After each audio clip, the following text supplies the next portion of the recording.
Driver गाड़ी निकालो। आज तुम अपने ये बेटे को साथ क्यों लेके आए हो? हाँ क्या ना मैडम, मेरे बेटे ने एग्जाम पास किया है। अरे खड़ा खड़ा क्या दिख रहा है? मैडम को मिठाई खिलाओ ना। जी मैम, हमारे इतने भी बुरे दिन आ गए क्या? एक ड्राइवर के हाथ की मिठाई खाएंगे? अरे नहीं, मुझे मिठाई की जरूरत नहीं है। वैसे मैं बाहर की मिठाइयाँ नहीं खाती। बेटा तुम्हारा पास हो गया है, चलो अच्छी बात है, कांग्रेचुलेशन।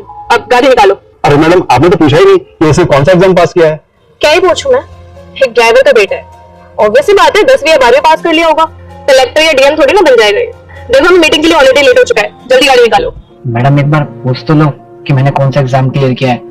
आप बिना सच जाने मुझे इतना कुछ बोले जा रही है। ये जो तूने अपना ये एग्जाम पास किया है ना, वो भी मेरी दी हुई सैलरी से पास किया है। और अंकल जी अपने बेटे को समझा दो, मालिक और नौकर में क्या फर्क होता है। ठीक है मैडम, अब वो क्या है ना, अभी बच्चा है, मैं इसको समझा दूंगा। अब जल्दी से गाड़ी निकालो, वैसे मेरा काफी टाइम वेस्ट हो गया है। आया बड़ा हमारी बराबरी करने वाला।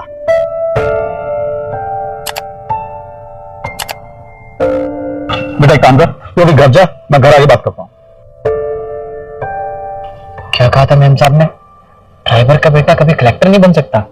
अब जब तक कलेक्टर नहीं बन जाता, जब तक इन्हें शक्ल नहीं दिखाऊंगा अपनी। जी मैम आपने बुलाया? हाँ बुलाया था मैंने तुम्हें। कल कहाँ रह गए थे तुम? तो मैम मैं अपने बेटे की किताबें दिलवाने के लिए गया था। अरे क्या है तेरा बेटा, कहीं का तो वो पे क्या? नहीं सर, वो भी तो नहीं है, लेकिन हाँ इस बूढ़े बाप की उम्मीद है।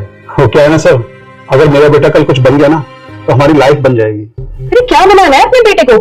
देखो तुम ड्राइवर हो तो तुम्हारा बेटा भी ड्राइवर बनेगा कल को। नहीं मैडम, मेरा बेटा ना यूपीएससी की तैयारी कर रहा है। क्या बोला तुमने? यूपीएससी की पढ़ाई? दिमाग तो खराब नहीं हो गया तुम्हारा?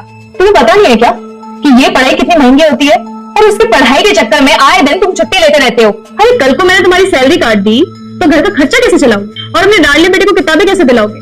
देखिए सर, मैं आपको लास्ट टाइम समझा रही हूँ, ड्राइवर हो तो ड्राइवर के हिसाब से अपने औकात रखो। औकात से बाहर के सपने देखोगे ना तो सपने भी टूटेंगे और उम्मीदें भी, समझे? नहीं मैडम, मेरा बेटा पढ़ाई में बहुत होशियार है और मुझे उससे बहुत उम्मीद है। देखना एक दिन वो जरूर बहुत बड़ा अफसर बनेगा। देखिए सर, अगर आप कलेक्टर के पापा हैं तो आप इतने बड़े हस्ती होगे, हमारे यहाँ पे छोटी मोटी ड्राइवर की नौकरी थोड़ी ना करेंगे। तो आप एक काम करिए, आप अपने बेटे की पढ़ाई पे ध्यान दीजिए, हम आपको जॉब से निकालते हैं। नहीं मैडम, मुझे नौकरी से मत निकालो, मुझे इस नौकरी की बहुत जरूरत है। वो क्या है ना, इसी नौकरी से मेरा